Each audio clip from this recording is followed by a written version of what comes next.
തിരുവോണനാളിൽ സമ്മാനിച്ച നിരാശയ്ക്ക് മിഖായൽ സ്റ്റാറയുടെ കേരള ബ്ലാസ്റ്റേഴ്സ് 7ാം നാളിലൊരു പരിഹാരം കുറിച്ചു. കരുത്തുറ്റ താരനിരയും പാരമ്പര്യവുമായി വന്ന ഈസ്റ്റ് ബംഗാളിനെതിരെ 7 അഴകുള്ളൊരു വിജയത്തോടെ കേരള ബ്ലാസ്റ്റേഴ്സ് മുന്നേറ്റത്തിൻ്റെ തുടക്കമായിരിക്കുന്നു. പഞ്ചാബിനെതിരെ കണ്ട ബ്ലാസ്റ്റേഴ്സിനെയല്ല ഈസ്റ്റ് ബംഗാളിനെതിരെ കണ്ടത്. കളിയിൽ ഒത്തിണക്കം വന്നു, മുന്നേറ്റങ്ങൾക്ക് മൂർച്ച വന്നു, എല്ലാത്തിനുമുപരി ജയിക്കാൻ വേണ്ടി കളിക്കുന്നതാണെന്ന ലക്ഷ്യബോധം ഓരോ താരത്തിലും വന്നു. ക്യാപ്റ്റൻ അഡ്രിയാൻ ലൂണ ഇല്ലാതെ ഇറങ്ങേണ്ടി വന്നിട്ടും പോരാട്ടം അനുകൂലമായതിൻ്റെ ആദ്യ ക്രെഡിറ്റ് കേരള ബ്ലാസ്റ്റേഴ്സിൻ്റെ പ്രതിരോധ നിരയ്ക്കുള്ളതാണ്.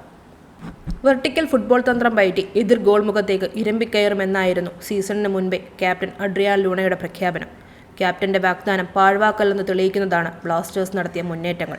90 മിനിറ്റിനിടയിൽ 56 തവണ ഫൈനൽ തേർഡിലേക്ക് പന്തുമായി ബ്ലാസ്റ്റേഴ്സിൻ്റെ താരങ്ങൾ കടന്നുകയറി. മുന്നേറ്റങ്ങൾ പലപ്പോഴും അപകടം വിതയ്ക്കുന്ന മട്ടിലേക്ക് വളർന്നില്ലെന്നതാണ് ടീം ഇനിയും മുന്നേറാനുള്ള മേഖല. മത്സരശേഷം കോച്ച് സ്റ്റാറയും അത് മറച്ചുവെച്ചിട്ടില്ല. ആക്രമണത്തിൽ പല ബുദ്ധിമുട്ടുകളുമുണ്ടായി, പക്ഷേ ആദ്യ മത്സരത്തെക്കാളേറെ മെച്ചപ്പെട്ടു. ചില മാറ്റങ്ങളും ഫലം കണ്ടു. ആക്രമണത്തിലെ മൂർച്ചക്കുറവിന് ലൂണയുടെ വരവോടെ പരിഹാരമാകുമെന്നും കോച്ച് വ്യക്തമാക്കുന്നു. മിലോസും പ്രീതം കോട്ടാലും ചേർന്ന സെൻറ്റർ ബാക്ക് സഖ്യത്തിൻ്റെ കെട്ടുറപ്പ് പ്രതീക്ഷ തരുന്ന ഒന്നായി വളർന്നിട്ടുണ്ട്. ടീമിൽ ഏറ്റവും വേഗം സെറ്റായ വിഭാഗമാണ് ഇപ്പോൾ ഡിഫൻസ്. പന്ത് നിയന്ത്രിക്കാനും പാസ് നൽകാനും ഷോട്ടെടുക്കാനും ഗോളടിക്കാനും അസിസ്റ്റ് ഒരുക്കാനും ലൂണ ഇല്ലാതെ പോയെന്ന് പറഞ്ഞുവെങ്കിലും അറ്റാക്കിംഗ് മിഡ്ഫീൽഡിൽ സ്റ്റാറെ വരുത്തിയൊരു അപ്രതീക്ഷിതമായ നീക്കമാണ് ഈസ്റ്റ് ബംഗാളിനെതിരെ ടീമിൻ്റെ പ്രകടനത്തിൽ നിർണായകമായി മാറിയത്. സെൻട്രൽ മിഡ്ഫീൽഡിൽ ഇറങ്ങാനുള്ള ഡാനിഷ് ഫെറൂഖിനെ അറ്റാക്കിംഗ് മിഡ്ഫീൽഡറാക്കി നിയന്ത്രിച്ചത് പ്രസ്സിംഗ് മികവിൻ്റെ പേരിലാണ്. നോവയും ഹെസൂസുമുള്ള മുൻനിരയിലേക്ക് ഇടിച്ചുകയറാൻ മടിയില്ലാത്ത ഡാനിഷ് കൂടി വന്നത് ഈസ്റ്റ് ബംഗാളിൻ്റെ പിൻനിരയുടെ സമ്മർദ്ദമേറ്റുകയും ചെയ്തു.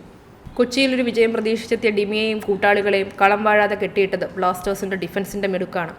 ഡിഫൻസീവ് മിഡ്ഫീൽഡർ റോളിൽ കളി നിയന്ത്രിച്ച കോഫും ഇരു വിങ്ങുകളിലുമായി മാറി മാറി എതിരാളികൾക്ക് മേൽ തീയായി പടർന്ന നോഹയും ബ്ലാസ്റ്റേഴ്സിൻ്റെ വിജയത്തിൻ്റെ ആണിക്കല്ലുകളായി. ഫസ്റ്റ് ഹാഫിൽ സച്ചിൻ നടത്തിയ സേവുകളില്ലായിരുന്നെങ്കിൽ കഥ മറ്റൊന്നാകുമായിരുന്നെന്ന് പറയാതിരിക്കാനും കഴിയില്ല. സമനിലയിൽ ആശ്വാസം കണ്ടെത്തി സമയം തീർക്കാനുള്ള ശ്രമത്തിലായിരുന്നു ആദ്യ കളി പരാജയപ്പെട്ടെത്തിയ ഈസ്റ്റ് ബംഗാൾ. എന്നാൽ സ്റ്റാറയുടെ പിള്ളേരുടെ പ്ലാൻ മറ്റൊന്നായിരുന്നു. ഖ്വാമ പെപ്ര എന്ന ഹൈ പ്രസിംഗ് താരത്തിൻ്റെ 2ാമത്തെ ഗോളിലൂടെ വിജയം സ്വന്തമാക്കി.